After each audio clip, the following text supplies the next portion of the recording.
गुरु गुरु गुरु गुरु गुरु अस्सलाम वालेकुम friends, welcome to Guru YouTube channel. आज की इस वीडियो में हम आपको बताएंगे कि कैसे यूट्यूब और फेसबुक वगैरह की या किसी भी एप्लीकेशन की वीडियो आप डाउनलोड करना चाहते हैं तो वो कैसे करें।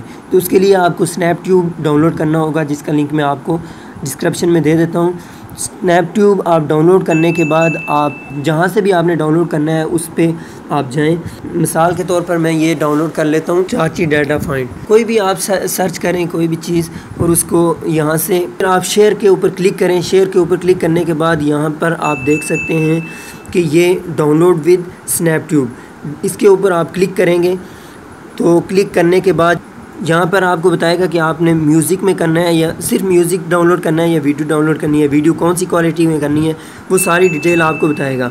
उसके बाद जो भी वीडियो आपको चाहिए होगी उसको आप यहाँ से डाउनलोड कर सकते हैं। उम्मीद है ये वीडियो आपको अच्छी लगी होगी। मज़ीद अच्छी वीडियो देखने के लिए आप हमारा गुरु यूट्यूब चैनल सब्सक्राइब कर सकते हैं।